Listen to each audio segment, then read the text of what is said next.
जिस कलाकंद, रसभरी और रसगुल्ले को आप लोग कई दिनों तक रखकर खाते रहते हैं वो एक दिन में ही एक्सपायर हो जाते हैं। अन्य फूड आइटम्स की तरह मिठाई की भी एक्सपायरी डेट होती है जिसे यूज ऑफ डेट कहा जाता है। दुकानदारों को यूज ऑफ डेट की जानकारी मिठाई के साथ लिखना अनिवार्य होता है, लेकिन वो इस बात को छिपाते हैं। आजकल त्योहार के सीजन में दुकानों पर क्विंटलों के हिसाब से मिठाई का निर्माण होता है और बाद में इसे फ्रिज में रखकर दिया जाता है। आकर्षक रंग और साज सज्जा दी जाती है, लेकिन ये मिठाइयाँ कब तक खाई जा सकती हैं इससे संबंधित कोई जानकारी नहीं होती। केंद्र सरकार की ओर से प्रत्येक मिठाई की डेट ऑफ यूज तय कर रखी है, लेकिन जानकारी के अभाव में लोग इनकी खरीद 10-10 दिन बाद भी करते रहते हैं। पूर्व में दिल्ली में बड़े पैमाने पर हुई जांच के बाद FSSAI ने मिठाई की डेट ऑफ यूज जारी की है। इस जांच में पता चला था कि चीनी और दूध से बने उत्पादों की शेल्फ लाइफ बहुत कम होती है, अधिक से अधिक 1 से 4 दिन, क्योंकि इनमें रंग और अन्य पदार्थ भी शामिल किए गए हैं। ऐसे में मिठाइयों की यूज ऑफ डेट की जानकारी देकर ये सीधे तौर पर हमारे स्वास्थ्य से खिलवाड़ होता है। अब जानते हैं कि कौन सी मिठाई कितने दिन तक रखी जा सकती है। सबसे पहले एक दिन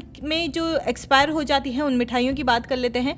उन मिठाइयों में शामिल होती हैं कलाकंद, बटर स्कॉच, रोज कलाकंद, चॉकलेट कलाकंद। 2 दिन में एक्सपायर होने वाली मिठाइयाँ होती हैं दूध के उत्पाद और बंगाली स्वीट्स, रसगुल्ला, रस मलाई, रबड़ी, राजभोग, चमचम, मलाई रोल, बंगाली रबड़ी और हरी भोग। 4 दिन में एक्सपायर होने वाली मिठाइयाँ होती हैं laddoo, khoya, sweets, milk cake, boondi laddoo, coconut laddoo, motichoor, modak, fruit cake, ghevar और रेवड़ी।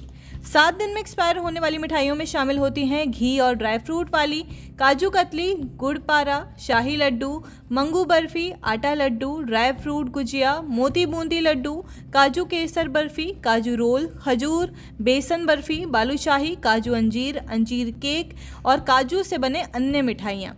और आखिर में 30 दिन में एक्सपायर होने वाली मिठाइयों में शामिल होते हैं आटा लड्डू, बेसन लड्डू, चना बर्फी, अंजीर खजूर बर्फी, सोहन हलवा, गजक और चिक्की। बता दें कि खाद्य सुरक्षा विभाग त्योहारी सीजन में दुकानों पर मिठाइयों के सैंपल भरता है, लेकिन इसकी रिपोर्ट 15 दिन के बाद आती है। हालांकि विभाग की टीम मिठाइयों को मौके पर नष्ट भी करती है। मंडी में ही 1000 क्विंटल मिठाई अब तक नष्ट की जा चुकी है। मिठाइयों की भी एक्सपायरी डेट होती है, इसे यूज ऑफ डेट कहा जाता है। मिठाइयों पर ये लिखना अनिवार्य होता है। अगर मिठाई विक्रेताओं ने मिठाइयों पर यूज ऑफ डेट नहीं लिखा तो उनके चालान किए जाएंगे। आपकी इस पे क्या राय है, हमें कमेंट्स करके जरूर बताइए।